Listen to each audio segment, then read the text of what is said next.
And we're live. Everybody, welcome to the week 5 recap, the week 6 look ahead, some golden nuggets. We got an atonement that we got to do. We'll catch up on all the group me action. I'll talk a little bit about Dodge race, the Dodge race. Ooh, Was that an rivalry. accident? Because it actually kind of works. It kind of works. No, I mean, I think that my brain is just not working at full capacity anymore. I mean, Stu called me out for my shot video on GroupMe. He said, did you have an aneurysm? I mean, I just like stumbled on my words. It's a terrible thing for a podcaster to do. It makes you endearing, more personable. People can connect with you more readily available. That guy's a stupid idiot. Just like me. Yeah, exactly right. I'm glad I'm approachable in that regard. A real man's How's it man. going? Oh man, things are pretty good. Yeah, today specifically has been light on the work wise. I actually had many meetings scheduled and I ended up getting stood up by like 4 and my 5 clients. So wow, it was just a more involved workday turned into not much of an involved workday. So it allowed me to commit to other pursuits. Also played disc golf again this morning, the 6:30 a.m. tee time, which I mentioned, the flat ball draft last night. Today actually was a pretty sweet day. I shot 5 under Morley, which is pretty solid. Although it wasn't the best score of the card. Someone else shot 7 under, including an ace, a skip in ace, which I actually had realized I told you this over text earlier, but pretty insane. For those of you who have played on Morley, hole 17 is basically a like very short wooded shot. So you can see the basket. There's a few different pin positions. This one was off to the right, but there's a tunnel of trees, and then there's like a bunch of trees up top with some slivers of windows. So some people will try and do all manner of crazy shots where they'll try and like go over and get it there, but you know, there's a lot of branches to get through. But there is that tunnel, and so what I like to do is just shoot like a quick flick within the tunnel, and specifically for this pin position, it finished to the right, so you can kind of have the disc fade to the right if you're throwing a flick, because that's what those disc golf discs do. They always finish inside out. In any case, I got a birdie on that hole, but before I shot, I gotta set the stage, man. Before I shot, someone went, you gotta use your imagination. All right. This guy threw a fucking driver in the same way that I do inside flick, except he fucking like rifled it and it bounced off the ground and skipped into the basket. Ace. So pretty crazy. Impressive. I have not yet aced on Morley yet. I've played a lot. So that was cool. And that's been my day. How about your day? You have life goals now. How fun.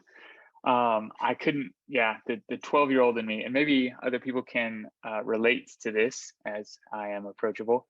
When you said finishing inside out, you made me giggle a little bit because immediately my mind wanders. And then you told me to use my imagination, which even further elevated that situation. So that's why I was giggling mid-story. Apologies, wow. But just wow. Life update from me. As you know, Euro trip is coming up. I'm Hashtag super juiced. Hashtag Euro trip. So yeah, I won't be podcasting for the next 2 weeks. That will fall to you and friends, the people, so to speak. I'm excited to tune in from abroad. Probably won't be as engaged as Stuart was while he was on his gallivanting tour de Europe. Eventually, Ashley's got to sleep, right? Yeah. She's a sleeper, and maybe I'll just like roam around and find bars with Wi-Fi. But super exciting stuff about that. It's been really distracting. We've got all of our hotels booked, rental car booked. It's gonna cost an arm and a leg, but fuck it, YOLO. We're going on vacation. It's exciting. In addition to that, Yeah, flat ball draft. It's crazy to me how the NBA season always sneaks up on me. I should just associate football season. Basketball season's coming Comes and fast. get ready for it. It's the only fantasy that I've ever done with just like zero preparation, and I think I'm not alone for it in that regard. So, when I somehow find a way to get upset about my team sucking midway through the season, I just need to remember this moment of I don't know what I'm doing. And then, I have an atonement. So this is fun. There it is. Last week was a battle of the smug men. Team Smuggy Chubby Chubby going up against the original Team Smuggy. Smug And off. we have to it was a smug off. And so Brad, this is the game that Tua got injured, and there was also like one random 4-point swing play that happened. And Brad made a comment in GroupMe, like, I bet that 4 points is going to be the difference in our matchup. And I was like, I'll take that bet. And so basically the bet was if the OG Smuggy won outright, then I had to write a jingle. And so I have prepared that for us. I didn't have time last week because work was crazy, but I have my jingle. If you won by 4 points, the difference of that play, Brad was going to buy us tickets to the NLDS, which is really cool that you two are going this week. Super jealous. If I didn't have the zero trip, I would also be going. And then if Colin won by more than 4 points, it was just a wash. So here's my atonement for the week late jingle. This is the week that I sat Josh Jacobson's 32 points. Yeah. And the matchup was decided by 12 points in favor of Brad, Old Smug. Oh, man. Let's see if this is going to work. Can you hear this?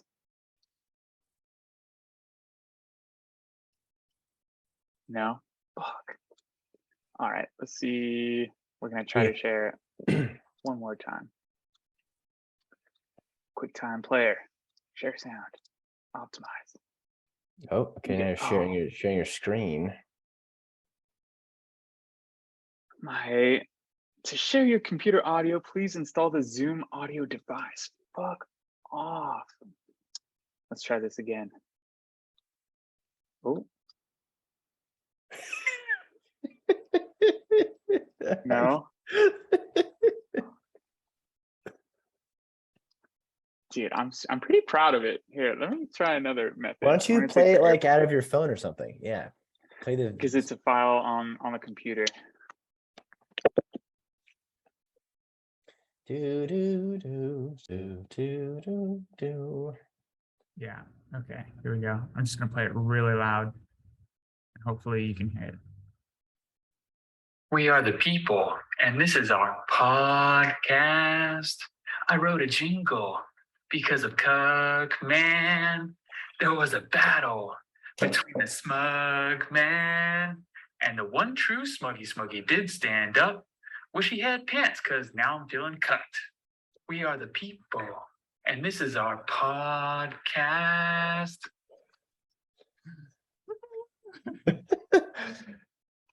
It's writing jingles is a really fun process.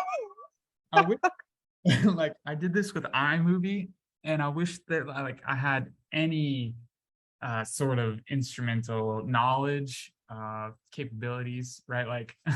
I just have so much more respect for Stu and Curtis for what they do, because I've been thinking about this for 2 weeks now, and I was just lost at how to begin. I wrote down probably had 7 different iterations of verses and things I wanted to say, but that's what I settled on at the end. Just I was gonna be and I just cut all that because it was bad. Well, I'm sure that Brad will appreciate you owning up to your side of the bet. I appreciate your atonement shot, and I do not appreciate losing to Brad, but yeah. You should have lost the bacon too, you lucky son.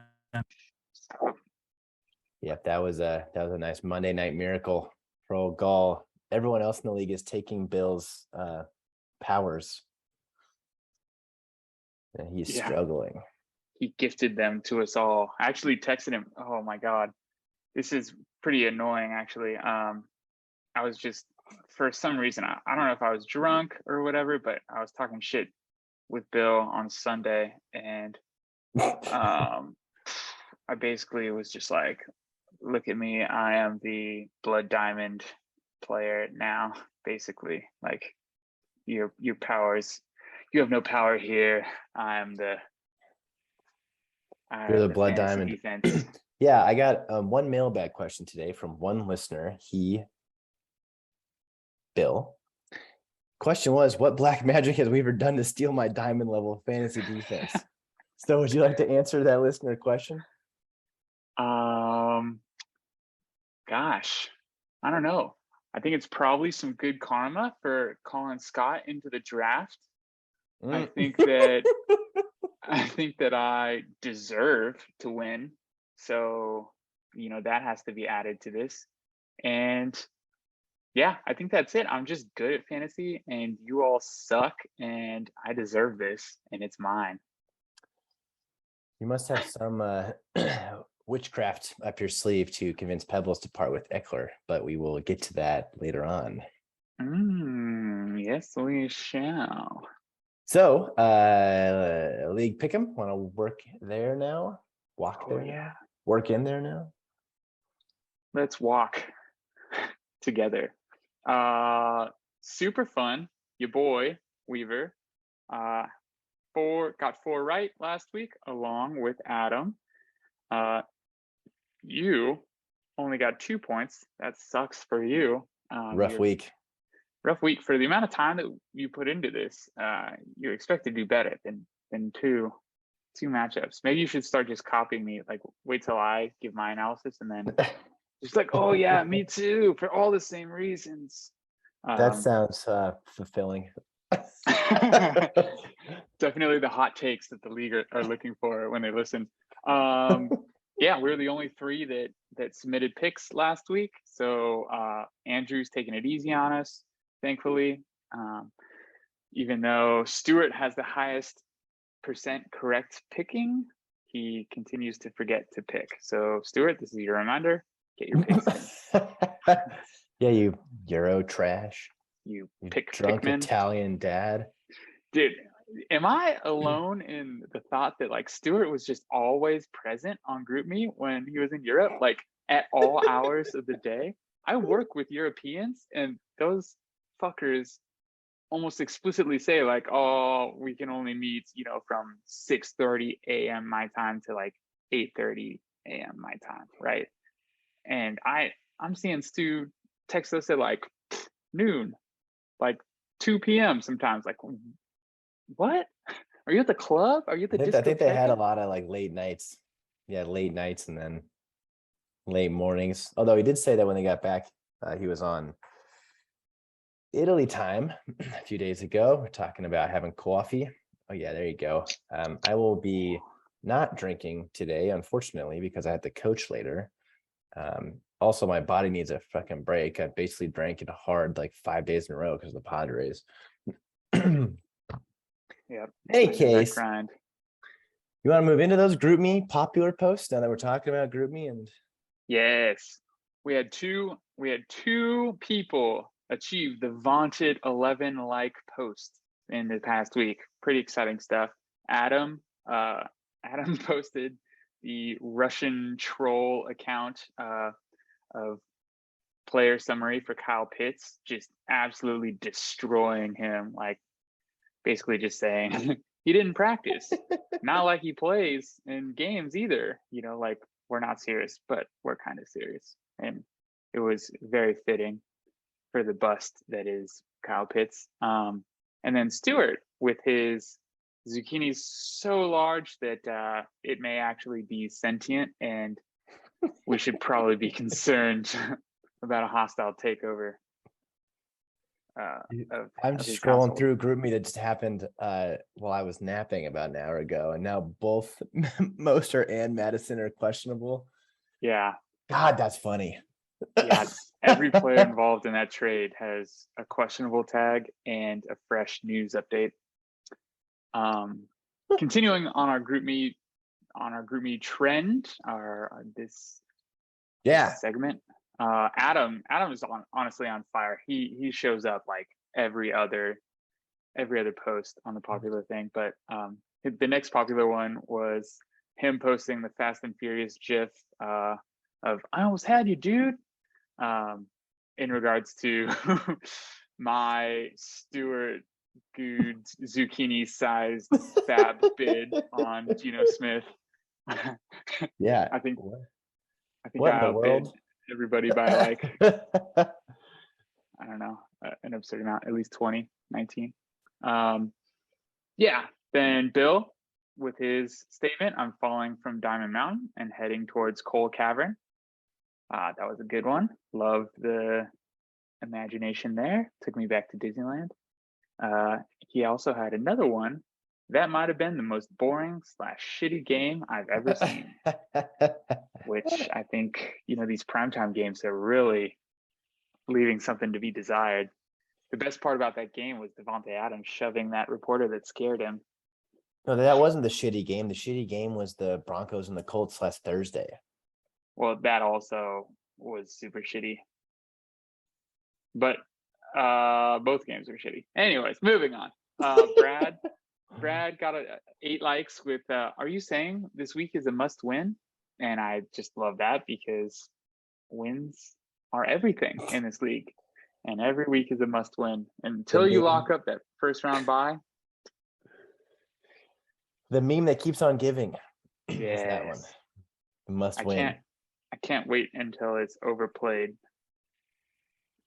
And then last but not least, you made the honorable mention list with your meme of Melvin Gordon staring at Russell Wilson with the words, "Say let's ride one more time." And Melvin Gordon's just giving him the look. And yeah. I stole that from Twitter, but that was hilarious when I saw it. And apparently Russell is still ending his press conferences with that. "Broncos country, let's ride." After every game, after every loss, he keeps doing it. It's so cringy. He's just like, it's like he's doing things that he thinks he's supposed to do, right? He's like trying to be a cool kid. It's a classic like nerd wearing a cool kid mask, doing things that he thinks a cool kid would say. Kind of like super bad, like McLovin. McLovin, yeah. McLovin. Straight up McLovin. Yeah. And like even more funny, this last one, he didn't even say it at the podium. He like said it as he was like slinking away, like Stewart after pouring water in Kurt's cup. He's like, "Oh, let's ride. Bronco country, let's ride." Let's ride? Like, question mark? I'm Ron Burgundy? Fuck you, Russ. This will be the week that he blows up on your bench. Now, quarterback controversy. It's the worst. Next segment. All right. You fill this one out. You got some calls you want to make? You got our waiver wire section. Yeah, waiver wire. The two of note are $28 for Geno Smith. I mean, who would have seen this coming? Preseason, during Next closest season bid was $11. $11, yeah. Since I have the platform to talk through my decision making, Please do. I have a questionable Russell Wilson at playing Monday night, right? So that is just too sketchy for me. Pulled off some 2-for-1 trades, so cleared up some space on my bench. And part of that was so that I could go out and get a new quarterback. And Geno Smith, you want to guess where he falls in the rankings of quarterbacks so far this season? You knew this. You looked it up. You son of a bitch. I just know these things. Yeah. I'm a podcaster. I am I inevitable. do my research sometimes. Yeah. So $28 for the number 5 quarterback. Yes, please. Then there's the $19 for Alec Pierce. That's a very fun, sizable fab bid. Again, if you compare it to the next lowest to the next highest bid, it's an overpay, but Bill went out and got his guy. He passed the eye test for sure. He's known, his scouting report is that he's a burner, and yet last game that we watched, that god awful game, he was coming down with everything, like 35, 65 balls he was catching. He reminded me of Curtis. Just throw it up, he's gonna bring it down. Or Ev Dog. I've been following this guy for a few weeks, and every time I hear someone talk about them, they always mention that the wide receiver coach for the Colts is Reggie Wayne, and Reggie Wayne is in love with this guy. That's awesome. So there's a golden nugget for Bill, huh?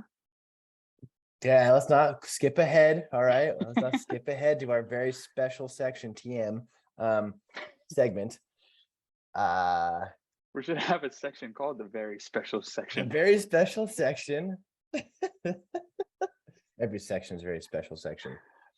Their offense looked dog shit on Thursday, which is concerning for me and Michael Pittman, but they can figure some shit out, which I got to imagine they got to get the ball out of Matt Ryan's hands quicker. Mm-hmm. This guy could stand to benefit because Pittman's going to take a lot of attention, and then he can clean up with the secondary looks or just design plays for him. Mm-hmm. Yeah, totally agreed. Love the pickup. I was the second highest. I'm pretty bummed to have missed it. I guess I should have allocated some of Geno Smith's budget to Alec. Shoot. And then there's an off-cycle waiver wire pickup by you, Josh Reynolds. So this is really fun because I have the platform. I'm just going to talk about it. I was very much wanting Josh Reynolds, like so bad. So this is fun. And this will be a great segue into the next segment. Me and Pebble's discussions for our trade had been going on for like at least a week, right?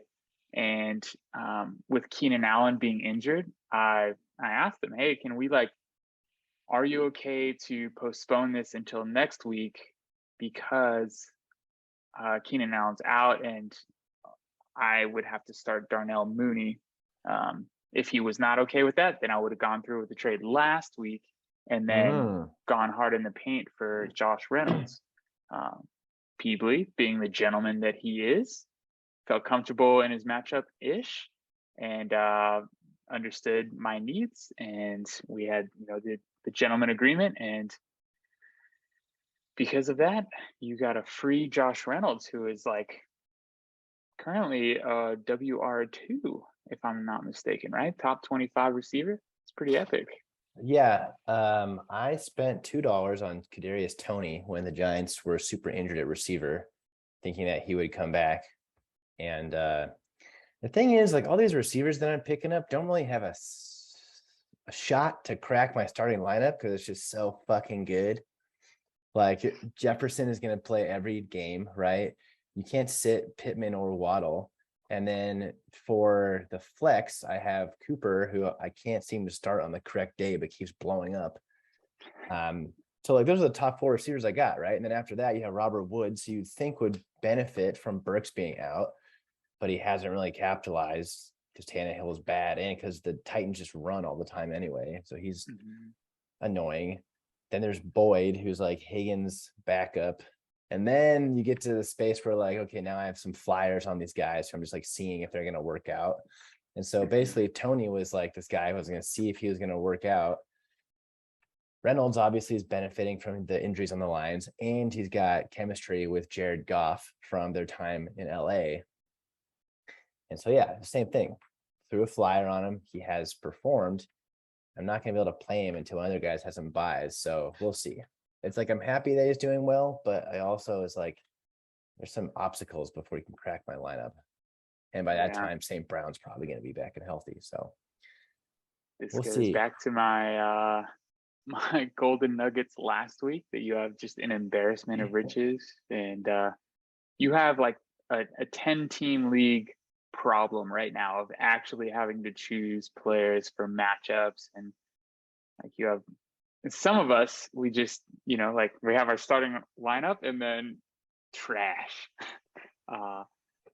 You don't have that issue. Yeah, smug. Dude, I got a little bit of a running back issue nowadays with buys and injuries, but we don't have to talk about that now. We can How get there fun, because one later of on. us just happens to have a healthy stable of running backs. Yes, maybe we should talk. I have this up and coming wide receiver on the Lions that maybe I could Hey, how's swap your for. father? Yeah, okay. Go fuck yourself. Hey, I got this guy straight off of the free agency waiver wire marketplace. Let me trade you for your number one wide receiver. Sometimes those things work out. In any case, a lot of fucking trades have happened in the last like 24 hours, 48 hours. And we did the old Pepe Sylvia meme in the group me. Pebbles thought it'd be fun if I did something similar. So I did. You can barely see it. But all right, we're going to run through all this shit right now. Okay. We got our red expo marker. Okay, starting from the bottom. Actually, let's talk about people's teams. All right, who do we got first? Pebbles. What does Pebbles have? Desperation. Okay, he needs some wins. Every win's at a premium. He's got to get up there. Okay. What does Weaver have? Bunch of virgins on his team and some struggling Broncos. Okay, so he also needs to make some changes. What's Adam got? A bunch of mediocre players, and he desperately needs some wins. Okay, so he wants to make some moves. Then we get Max, who is trying to like Emperor Palpatine every season, right? So he's just taking advantage of poor Cuckfest, who's just like happy to be tradesman. Then we get Bill, who is honestly desperate because he has a terrible record and his Blood Diamond defense has been just taken from him. He doesn't know what to do. He's got 4 straight losses. And then we got Stu, who thought that Aaron Rodgers was still good. And so this is what we got going on, all right? Starting from the bottom, we have Gabe Davis traded for fucking Tua, all right? This is what happened here. Boom, easy. Max and Brad, they're right next to each other. Okay, after that, then we got another tradesman going this direction. Okay, we had Rodgers for the Lizard. Okay, we got that going on. Okay, and after that, we have another trade involving the same 2 guys that already did trade, which is fucking weird. But basically, we got a 1 for 3 here. Okay, since then, Devontae Adams has shoved a poor cameraman. Olave's got concucked, and Juju is just terrible. Okay, Sanders has been pretty good though. All right, so let's zoom out a little bit here. We got that going on. Okay. Oh, I also have a note that you actually have a strong team and you're acquiring talent. That seems inaccurate, but whatever. Who's you? Who's you? Is you as in me? you as in you. Yeah. Let's go. You as in Weaver. Okay. Then we get to what happened in the last few days. All right. So we get fucking Eckler over here for these guys. Okay. That's going like that. Puts the league in a fucking tiffy. Okay. Then especially this guy, this podcaster, this, well-to-do and beloved podcaster. After that, we get another trade, which the mid-season shuffle gets back in there with where the fuck did it go? Oh, this guy over here. That's right. So we have this kind of thing, right? We have these 2 guys, Benjamin and Dobbins, coming over here for Carter and Goddard, which makes a lot more sense given Pebbles had no running back depth after we traded with you. And then after that, we have a fucking injured dude for some more injured dudes happening over here. We got Thomas going to Weaver for Mostert and Madison, which might be the biggest janking of them all. And then we got fucking Scott over here. They're just making 12 waiver claims and got no idea what's going on, but somehow is in second place in the league. So this is my attempt at the Pepe Sylvia fuckery. That was a legendary segment. I love it so much. I'm gonna keep this board and maybe we'll add to it and we'll just like start putting everybody else who's not involved and, like, on the outside looking in. O'Malley likes to put people on blast, so unlikely anyone will want to trade with him. But here we go. Yeah, very well done. Out of all these trades, which one have you liked the most? I know it's very confusing looking at the board. Yes, we bring it back. Oh, this is fun. Here's another color. That's good. Okay, so now I'm evaluating again which ones I like the most. Honestly, it's gonna be this one, the Carter and Goddard for Dobbins and Benjamin, just because this actually makes Pebbles a team more complete now, whereas before he had some huge holes. He had a surplus of tight ends. Now we got a desperate Bill over here. He's got to do something, right? So Pebbles was able to take a starting running back in Dobbins and probably a starting running back this week in Benjamin because everyone's injured. Get rid of one of his tight ends, Goddard, although Kittle continued to do his right tackle duties. So we'll see if that ever changes. And then Michael Carter, who's obviously second fiddle in the Jets backfield. So I think both teams get something. I think Pebbles gets more, and he becomes more complete after getting rid of Eckler. But according to Fournette. So that's my favorite one. What about you? What's your favorite one? Although you're involved in half of them. I thought that the Gabe Davis and Tua trade was very. I like both of Max and Brad's trades. I thought they were both very, very well thought out. I think they both helped both players. Max had an embarrassment of riches, and Brad is needing a shuffle. And I think that they were all equal trades, which is pretty cool. I'm out of breath after that. Yeah, that was a solid segment. I love the energy you brought. It was fucking so good. This is why we podcast, people, for moments like that. This is why we play the game. So now I want to hear your fucking thoughts, you troll. Why did you, what was the term? What was the I said perplexed. Yeah. And okay, I will I want to issue an apology specifically to Pebbles. That move in a vacuum, Eckler for Fournette and Sutton, seemed asinine to me, hence my perplexion. But seeing as he had other irons in the fire, I did not give him the credit that he deserves, him being an intellectual manager. Immediately afterwards, like I said, with my board here, I left huge holes in Pebbles' lineup because his RB2 in that situation would have been Michael Carter. Additionally, you have the other running back in Tampa that everyone can't shut up about, White. So it seems like Fournette's performance, you've sold it at an all-time high. Although saying that did you say you had that agreed in principle a week prior? Mm-hmm. So before the 30-point outburst from both of them. That's another interesting wrinkle into this. It kind of seemed like Pebbles was panic trying to make something happen. I don't believe in the Broncos offense. Sutton had an adequate game only because he skied two defenders and his teammate on that deep ball down the middle against the Colts. So that was my instant reaction. Although then you wished injury on my players, which doesn't seem very, very noble of you. Yes. I hope all of your players get hurt, because those of us that have suffered injuries have to make moves. I also have suffered an injury. I have Cordarrelle Patterson on my IR. He was my RB2. He was top 5 in the league in rushing yards. Uh-huh. You're laughing, but like it's a thing. Yeah, it's a classic like embarrassment of riches complaint in a way. Like, oh, my RB2 got hurt. Damn. Oh, it is so hot outside. I'm just and now, dude, I would love to have struggling. one of those fans right now. That'd be nice. Now you're talking about it. Smuggy fan. Yeah. Interesting. So you think that Pebbles lost that? Because I have been very concerned that, again, looking at the trade in a vacuum, it's weird, right? But both of us had discussions going with other managers.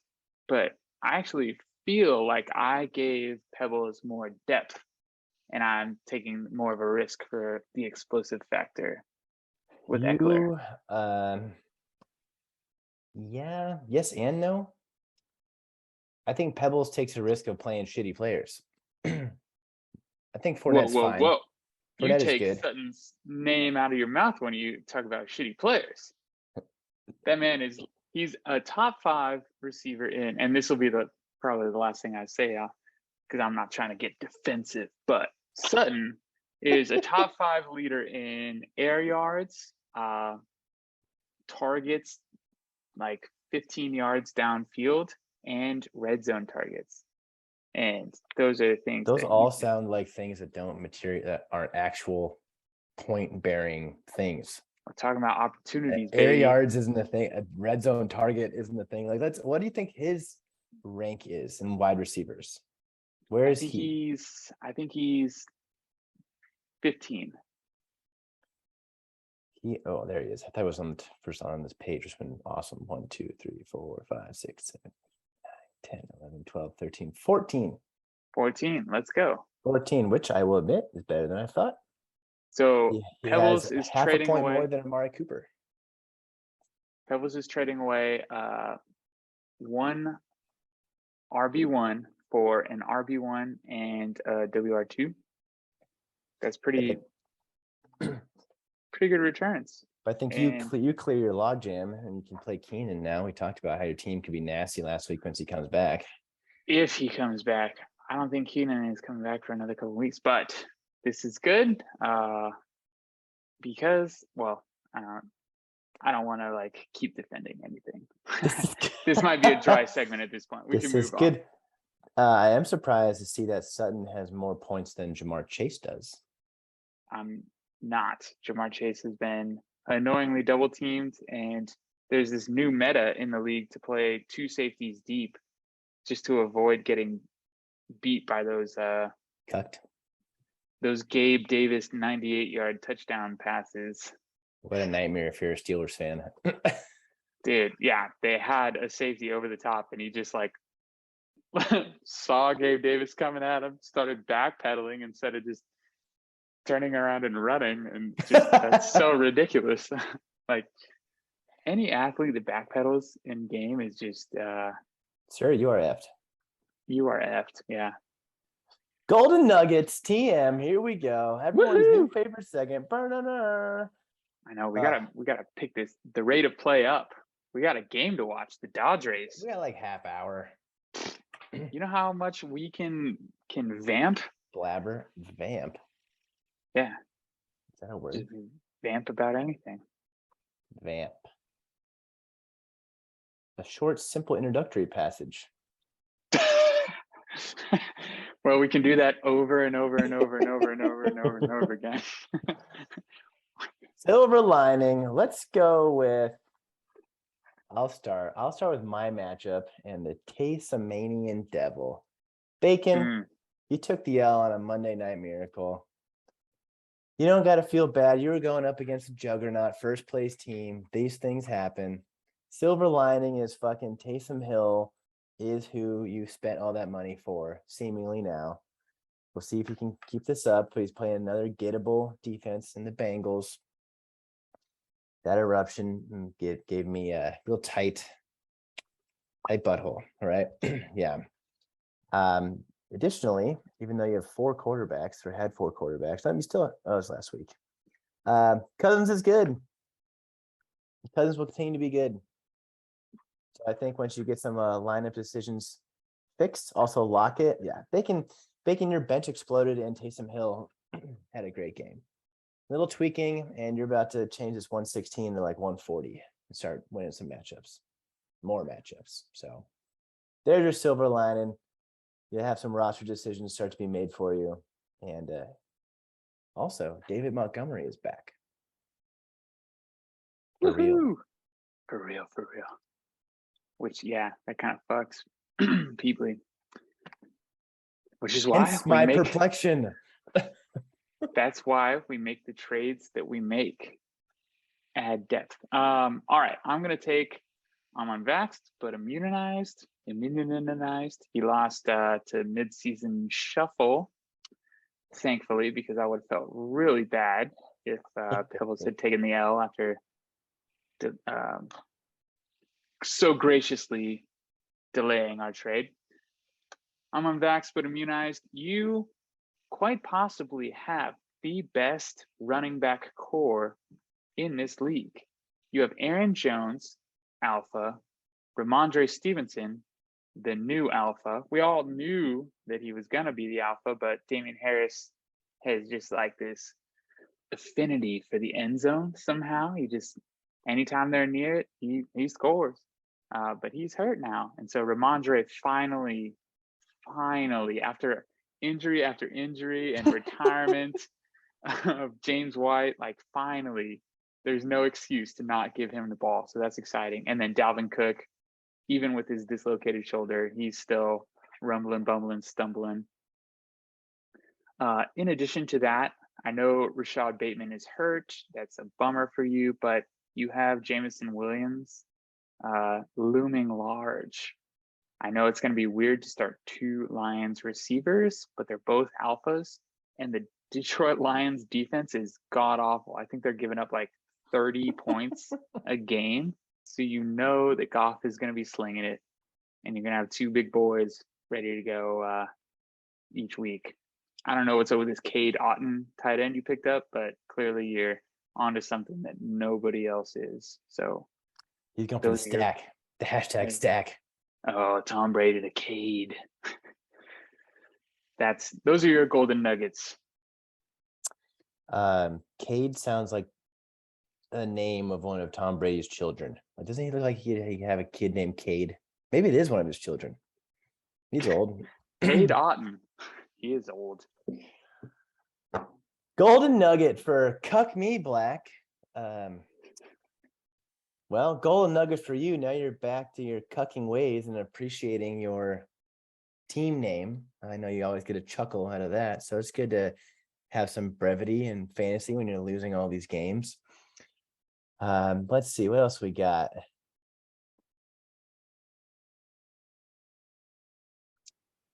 Yeah, this one's kind of bleak. Not gonna lie. I do want to compliment Hayden Hurst. I had him a few years ago when he was great on the Falcons. And then he went somewhere else and he was not great and not utilized. Now he actually is with the team who is utilizing his talents. Probably because, Chase is being doubled by these safeties going deep. And so we got some underneath routes for Hurst. I also saw him make a super athletic catch on Sunday. So I think even though you've had some ups and downs with other positional groups on your team, Hurst slits in nicely to your tight end spot where a lot of people are struggling to find production. So there's your golden nugget. Yeah, well, that's rough. I wish that I had taken you Cuck Me Black because I would have given you some more nuggets. But anyways, I was assigned to We're Gay Now, and you have a lot to look forward to. Unfortunately, you're living and dying by the Jags right now. They had a lot of success early on. It remains to be seen whether or not defenses have figured out their offense. But Christian McCaffrey is going to fully benefit from the firing of Matt Rule. He's been averaging under 20 points so far this season. With Matt Rule gone, you can expect 25 plus points per game out of him again. Thank goodness Matt Rule got fired. I think we're all happier because of that. Congratulations. Mahomes is still such a stud. He's a darling. He doesn't know how to talk shit. I highly suggest you all go on Twitter and search for Mahomes live audio of him talking shit. Somebody like superimposed Kermit's voice over a lip reading. It's fucking incredible. Duvernay from the Ravens was a phenomenal pickup. He seems to be the real deal. As long as Bateman's out, he's the alpha. And once Bateman comes back, Duvernay will return to his like catching bombs role for that team. So you just need the Jags to get it back in line, and then you'll be set. You have a good team. I'm not worried about you. Who's next, Call? What's a king to a god win? You lost to the team that was the high scoring team of the week. That's Again? rough. It'll happen. It actually happened to the guy who usually suffers that fate, and Mr. Maxwell, but he this time was the anti-stack. We always talked about the Diggs versus Davis matchup in this one last week and how that could shift the tides in this matchup. Well, Davis outscored Diggs and Max outscored O'Malley. But we're not talking about what did happen. We're talking about the present and future, and a golden nugget for you. First of which is, even though you're only 3-2, you have the second most points in the league. When you can't get a win, points are at a premium. Okay, there are many teams lower in the rankings that would love to be in your spot, point-wise. Secondly, you have a diamond in the rough in Jacoby Myers. This guy is a sneaky wide receiver 1 all of a sudden. Whatever they're doing in New England, they're getting this guy involved at a high rate when he's healthy. And so I think he's going to continue to be a boon to your team, where maybe some people who you thought would participate more in the point scoring have lacked.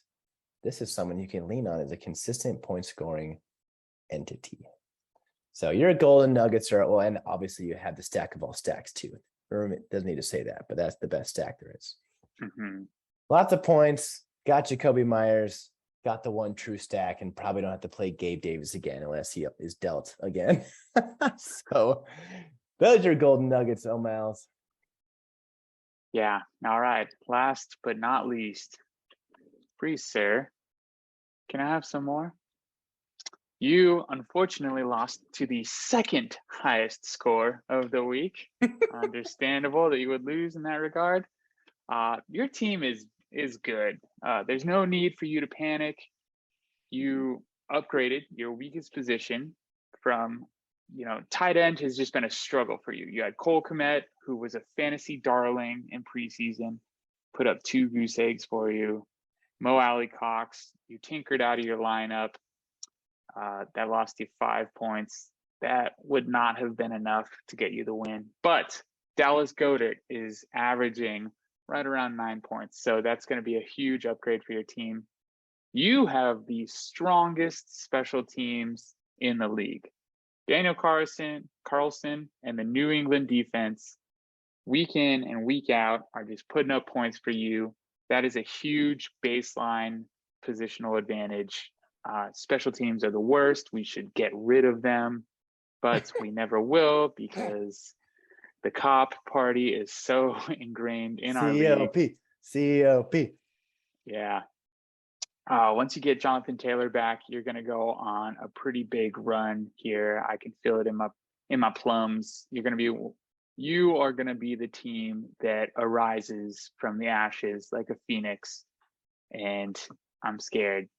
I'm scared for my life because, my points for are pretty low, and I'd be the one that would lose the tiebreaker. So you're going to be fine. You're going to be just fine, Bill.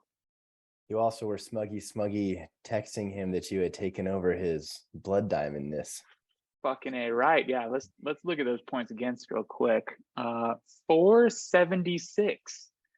The next closest person, is Brad with 514. You hate to see a 1-4 record with 514 points against, but the boy's making moves, and he took down the first place team. So if you can do that, you can take down others. Bill has like hundreds of points more scored against him than other people. Like, you have only had 476 scored against you, and that is 200 points fewer than what Bill's had scored against him. Yeah. Fantasy is fickle. Oh man, O'Malley is up there too in the 634. Yeah. Anyway, and he still has a positive record. Yeah. That's huge. Let's get to this week's matchup, shall we? Mm-hmm. I'll start. Let's see. Wait, let's get back to this. Where the hell are we? Aha. Okay. I'm going to start with the mid-season shuffle against Brees Cirque, and I have some more. golden nugget that you just attributed. These are two teams going in opposite directions. One team has won 3 in a row, I believe. Let's check that. That's right. Pebbles has won 3 in a row. Bill's lost 4 in a row. He's in desperation mode. Had to make some moves. These guys traded with each other, which I always find fun when it's a week that you're matched up against somebody. Dobbins and Goddard are already thrust into the starting lineups against each other, so they could have some friendly fire from the week previous. We talked about it a little bit, but Bill is going to get Jonathan Taylor back, and he also made the acquisition of Mr. Pierce. Where the hell is he? Didn't Bill get Pierce? There he is, Alec Pierce. Yeah. So Bill's trying to ride his Colts to victory. Now, even with that said, Pebbles is still going double tight end currently, even after the flurry of his moves. He can't escape the double tight end positional grouping, but is banking on the Kittle breakout against Atlanta and their defense. Now, I really wanted to believe that Bill could right the ship and ride those Colts into the sunset, but I have to go with my gut, and I have to pick Pebbles and the new look squad to win this one. Yeah, I agree with you. Bill's missing his best player. Daniel Carlson is on a bye. And because of that, I think the locker room falls apart.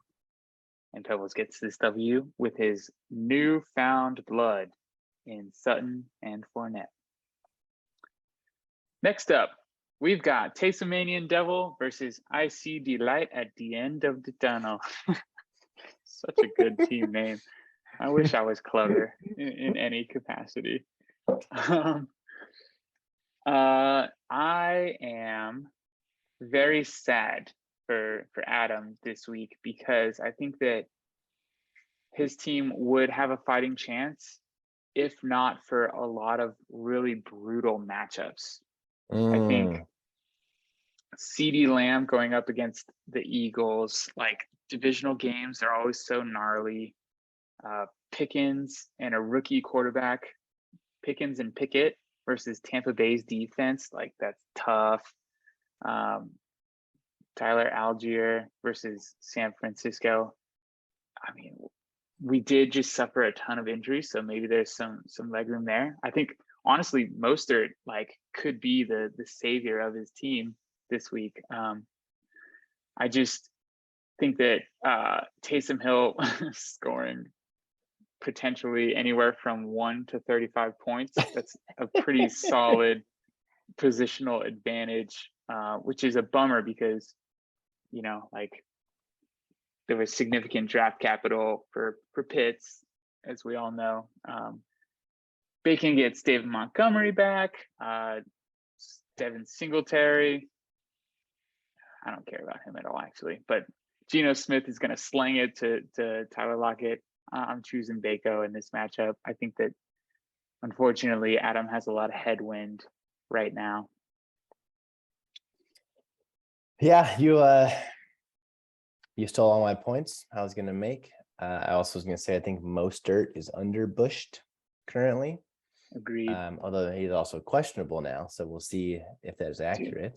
Dude, yeah, what is that? I do think that Bacon bounces back this week after that Monday Night Football heartbreak this past week and gets the W. Golden nugget for Adam is that Dak is about to be back, and he finally will have some consistency in that quarterback position, which he has been struggling with ever since that injury. Yeah, this year has been such a weird year for quarterbacks. The top 4 are dominating, and then it's just like, what? Next matchup, we got What's a King to a Godwin versus Cuck Me Black. Hashtag the one true stack is in this matchup. Always good for a number of points. We didn't do our stack update.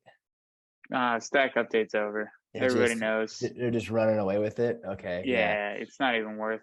O'Malley's got the winning stack. O'Malley has the Bush lead, and he doesn't even have a starting tight end in his lineup currently.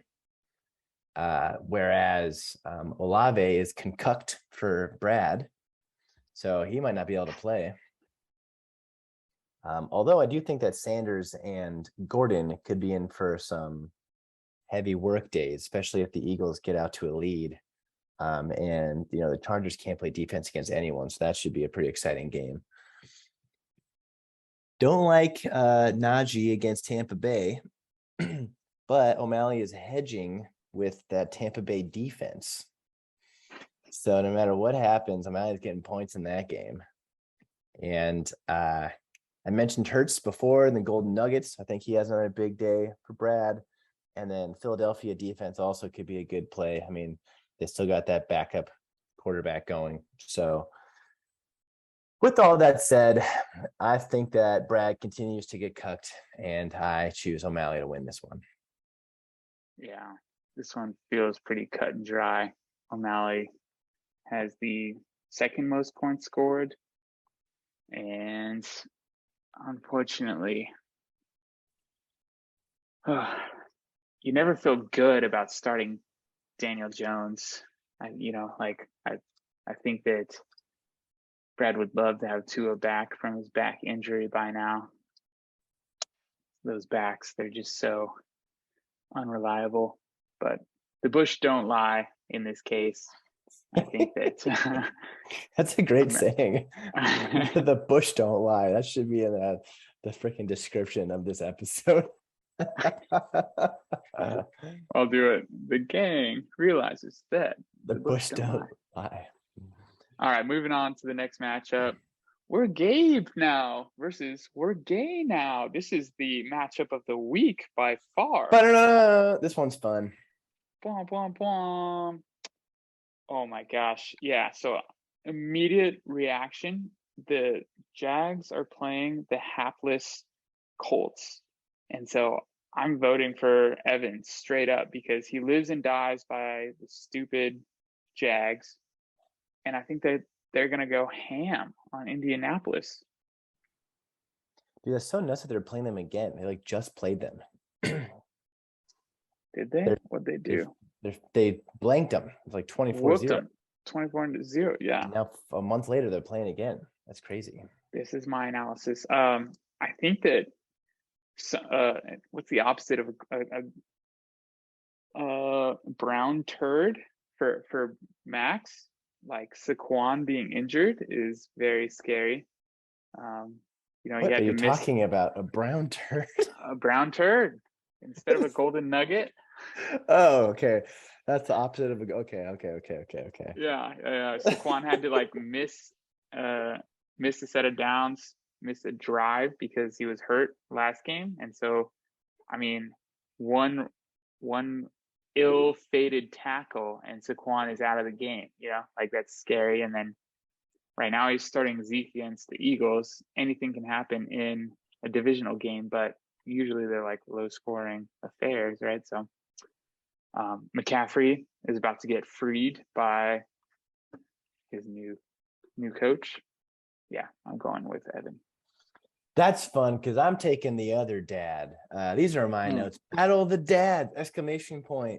2, 3, and 2 teams! ! This is the 5th and 6th place teams currently. I do agree this is the matchup of the week. Golden Nugget McCaffrey is back. We talked about McCaffrey last week on Golden Nugget segment, saying that he was back, and then he scored 19 points, and you just talked about him being more freed, allegedly. So that's always good, getting your dog back. Gabe Davis, a little hard for me to identify. He obviously blew up in that last game, but before that, he had some very pedestrian showings in our last game. Probably going to depend how the Chiefs defend those receivers. Doesn't seem like they're very good at defense, though, so I imagine that both mouths will be fed. Kamara and Barkley are set for big days, even though you just mentioned Barkley is a little banged up. The Ravens are also bad at defense. And Kamara is being utilized correctly now by the Saints after his brief stint on the injured list. This is what I think that Max is going to win. Max has the Buffalo defense going against Mahomes. The highest, actually, I want you to guess. Just give me a guess. What do you think is the highest total points Buffalo defense has allowed to a quarterback this season? 16. 13.06, and it was Lamar Jackson. They held him to 13.06 points. So even though Kelsey just came off slanging it against the Raiders, I think the Bills are a whole new animal, and I think he actually is going to have a rough time. I also think that if the Niners play a similar game against the Falcons, they did the Panthers, where they just start to fuck them up immediately, they're going to be running the rock more. They got that Tyrion Price guys coming back healthy. Obviously, they got Tevin Coleman and JWJ also sprinkling in. So because of that, I feel like Debo is not going to have to go Super Saiyan and is going to have a not so boomy game. Additionally, Kirk Robinson, those two Jags, and Dylan for Evan have all fallen back to earth in the last few weeks. Kirk last week, 1.6 points. The week before that, 7.3. Robinson last week, 4.9. The week before that, 2.9. Dylan last week, 3.4. Week before that, 8.9. So those three guys have not reached double-digit points in the past 2 weeks at least. And even though he's got the Mandrews, Lamar Jackson's been a little off these last few games. So it's the matchup's going to Max and that dad. And that's the first pick that you and I have had a difference of opinion on. Whew. Yeah, there's some, it's fun. The introduction of bye weeks has really put this league in a bit of chaos as of now. Chaos! Which, great segue into this next segment, me, born again virgins versus performance enhancing PEDs. I'm catching Scott on a major bye week, which is just awesome and terrifying because one time, many moons ago, he beat me with like 7 players. I think Zach Stacy was one of them and like scored 35 points, and it is just burned into my brain. So I wouldn't be surprised if somehow Kenneth Walker does the same to me, but I cannot pick a team that is starting Jay Warren and K Shakir, as well as MVS and Mecole Hardman against, like, he's starting 3 Kansas City players against the number 1 defense in the league. This is, I mean, is 70 right now. Yahoo projects us as 72% favorite odds to win, and I feel like that is not high enough for this matchup. Honestly, I can't remember the last time that I felt so excited for my team, and then to go against a team that is just devastated by either injuries or buys. I am just so excited for this week. I hope that I get revenge against him because I'm pretty sure that I'm in the record book for the largest margin of defeat against Scott. I'm going to look it up while you talk, but yeah, so my notes, we got the new look virgins versus the performance enhanced skeletons in this matchup. Geno and Metcalf and Burrow and Chase are fun wrinkles in this matchup. You're both throwing to your others wide receivers. So that is fun. Scott's team has been doing great this season. Obviously, he's coming up against a bye week right now, but I remember earlier on, especially in the first episode, we were bashing him in his draft strategy, and he's in second place. So I think some kudos are due to Scott and his team management to this point. Additionally, shout out to Scott for filling up a lineup in this bipocalypse. In the past, that wasn't always guaranteed, and we've had some friction about that, but we're frictionless. This is great. He's making moves. He's filling up a lineup, and again, he's in second place. So he's been doing something right.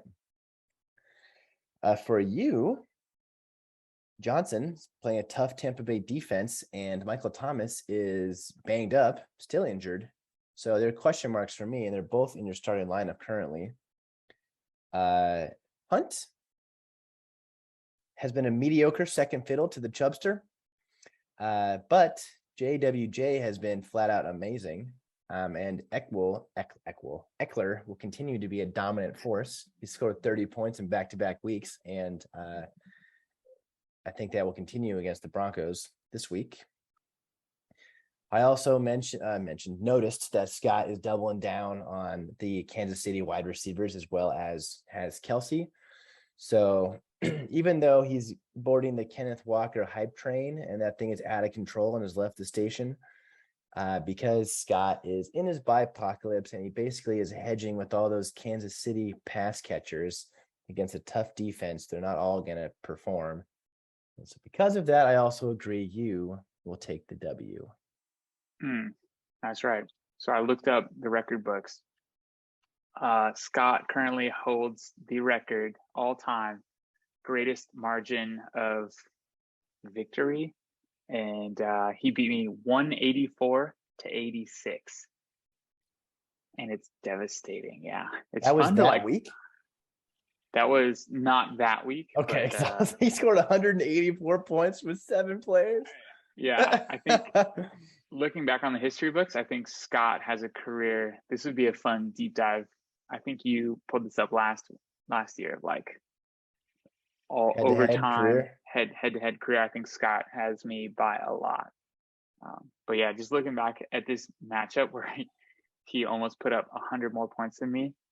Terrell Pryor Sr. in the flex position. That's when he transitioned from quarterback to receiver. It's fucked up. Michael Crabtree put up 30. It's a nightmare. But yeah.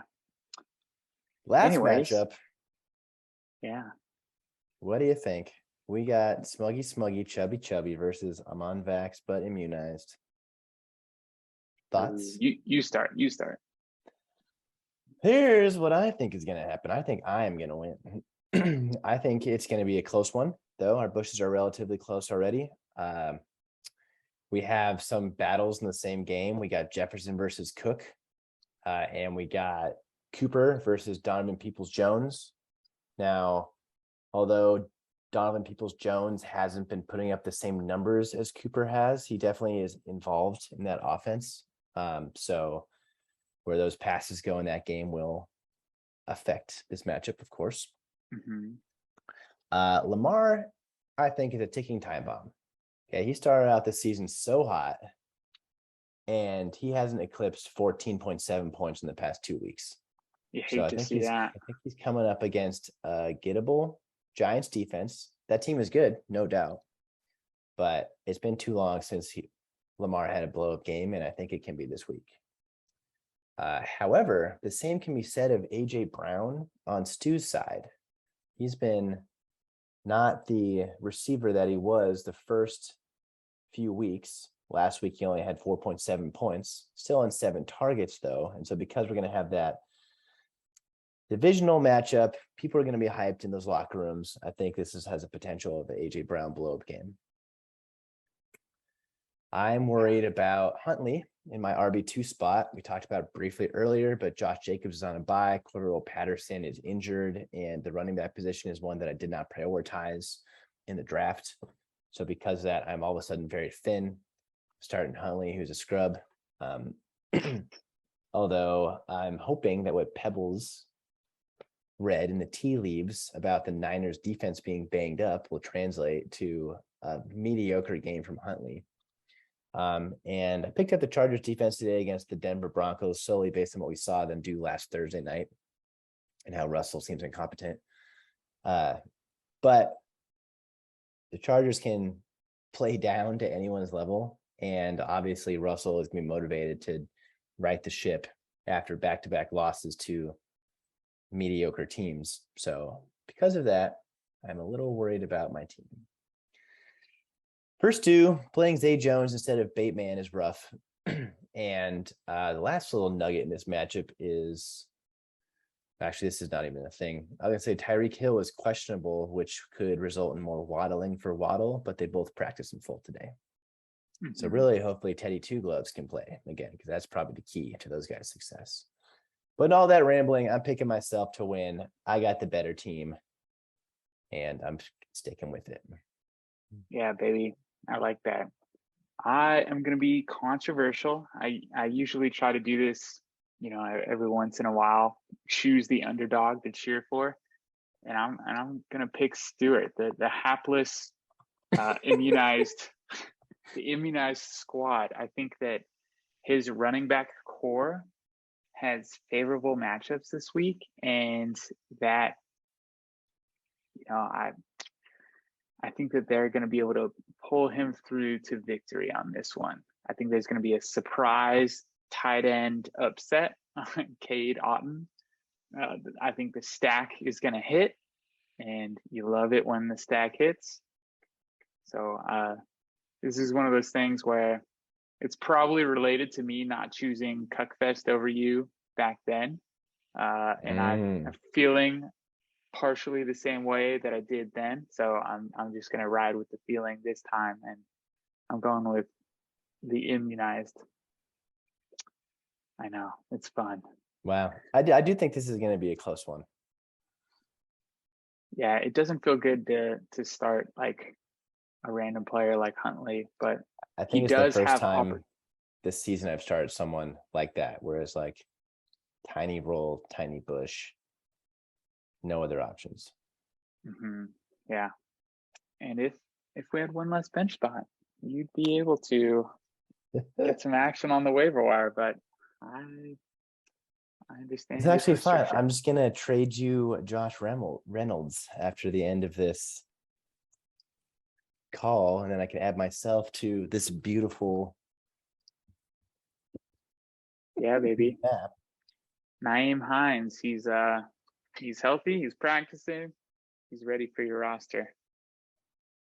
Let's chat. All right. I think that's it, right? Are we done? Go Padres. Did we do it? Yeah, we're done. We did it. We've done it. We've done it again. What'd you say? The bush never lies. What was it? What's our new slogan? The bush never lies. Yeah. You can't beat the bush. I know. What was the? I think it was the bush never lies, but I don't know. I've been drinking at this point. Who knew? Did I eat today? What is happening? What day is it? Yeah. Oh, there. All right. Ooh, this is fun. I'm gonna do an outro with my jingle and then Kurt's jingle, just so you all. Okay, yeah. Throw on the greatness. The Weaver jingle. All right. See you guys. Bye. We are the people, and this is our podcast. I wrote a jingle because of Cuck Man. There was a battle between the smug man and the one true Smuggy did stand up. Wish he had pants, cause now I'm feeling cut. We are the people, and this is our podcast.